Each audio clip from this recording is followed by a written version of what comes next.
नमस्कार बच्चों। आज हम पढ़ते हैं संस्कृत व्याकरण में लिंग। लिंग से जैसे हमें पता चलता है, इंग्लिश के शब्द भी होते हैं मेल फीमेल, कहीं भरना होता है तो लिंग में मेल फीमेल। तो हिंदी और इंग्लिश में हम दो लिंग पढ़ते हैं, एक पुल्लिंग और एक स्त्रीलिंग। पुल्लिंग वो शब्द जो पुरुष जाति का बोध कराते हैं और स्त्रीलिंग वो शब्द जो स्त्री जाति का बोध कराते हैं। लेकिन हम संस्कृत में लिंग परिचय पढ़ते हैं तो संस्कृत में 3 लिंग होते हैं, उस हिसाब से इसकी परिभाषा होती है। जिस शब्द से किसी व्यक्ति, वस्तु अथवा प्राणी की जाति अर्थात उसके पुरुष, स्त्री या अन्य होने का बोध हो उसे लिंग कहते हैं। जिस शब्द से हमें ये पता चले कि वो पुरुष है, स्त्री है या नपुंसक लिंग संस्कृत में एक होता है, वो है कोई और अन्य है, तो उसे लिंग कहा जाता है। लिंग के भेद, संस्कृत में लिंग के 3 भेद होते हैं।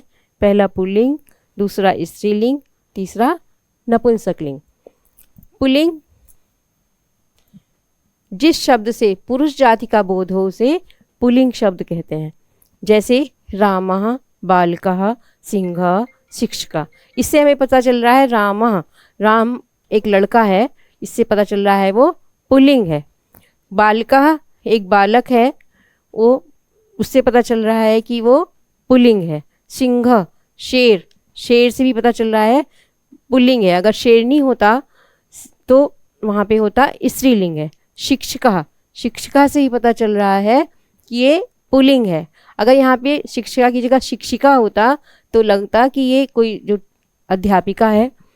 इसी तरह दूसरा आता है स्त्रीलिंग। स्त्रीलिंग जिस शब्द से स्त्री जाति का बोध हो उसे स्त्रीलिंग कहते हैं। जैसे सीता, बालिका, गौ, शिक्षिका। इनसे तीनों से ही पता चल रहा है, सारे शब्दों से, कि ये स्त्री जाति के हैं। जैसे सीता, सीता कभी किसी लड़के का नाम नहीं होता, लड़की का ही नाम होता है। बालिका, बालिका लड़की को कहते हैं, तो ये स्त्रीलिंग है। इसी तरह शिक्षिका, शिक्षिका जो लेडी अध्यापक है उसके लिए है, तो शिक्षिका यानी स्त्रीलिंग है।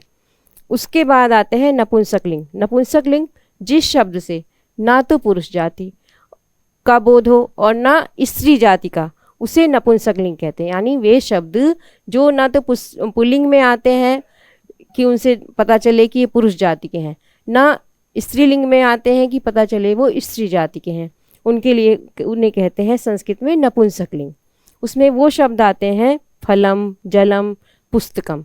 इनकी पहचान ये है कि जो पुल्लिंग के शब्द होते हैं, पुल्लिंग शब्दों में शब्द के पीछे विसर्ग लगा होता है।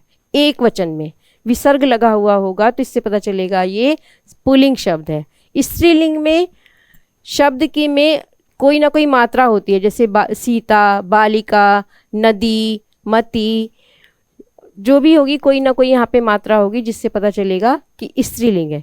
नपुंसक लिंग में आते हैं फलम, जलम, पुस्तकम जैसे, तो शब्द के आगे माँ लगा होता है, व्यंजन वाला माँ, माँ के नीचे हलंत जो होता है व्यंजन, माँ व्यंजन लगा होता है, वो होते हैं नपुंसक लिंग शब्द। इनसे हमें पहचान होती है। इसी तरह अगर हम इन्हें कहें लिंग बदलो, लिंग बदलो में अगर हमें लिखना है कि पुरुष जाति का स्त्रीलिंग बनाना है तो कैसे बनाएंगे। जैसे लिखा हमने यहाँ पे बालिका, बालिका है पुल्लिंग, उसके बाद हमने कहा स्त्रीलिंग में बनाना है तो ये हो गया बालिका। अब यहाँ पे विसर्ग है एक वचन में बालक के आगे और यहाँ पे मात्रा है, जिससे हमें पता चल रहा है बालिका स्त्रीलिंग है। और ये आकारांत शब्द है। आकारांत किस लिए? क्योंकि इसका अंत जो हो रहा है लास्ट में आ की मात्रा है, तो आकारांत है। इसी तरह नदी, नदी, नदी से हमें पता चलता है ये स्त्रीलिंग है, तो ये कौन सा है? इकारांत। यहाँ पे बड़ी ई की मात्रा है तो इकारांत, यानी बड़ी ई की मात्रा से इस शब्द का अंत हो रहा है, तो इकारांत। नपुंसक लिंग में लिखे हुए हैं शब्द फलम, जलम, पुस्तकम, पुष्पम, तो सब में लास्ट में माँ व्यंजन लगा हुआ है, जिससे पता चलता है ये नपुंसक लिंग शब्द है। लेकिन इनका प्रयोग क्रिया सबकी सेम होती है, पुल्लिंग शब्दों की भी, स्त्रीलिंग की भी और नपुंसक लिंग की भी। जैसे बालिका गच्छति, अब हमने लिया बालिका गच्छति, बालक जाता है, उसके बाद लिखेंगे बालिका गच्छति।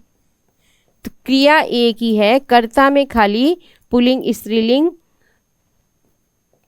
और नपुंसकलिंग शब्दों का अंतर होता है। अब जैसे यहाँ पे पत्रम पतति, तो यहाँ पे भी लट लकार में वही क्रिया लगेगी पत धातु में जो गच्छति में लगी हुई थी।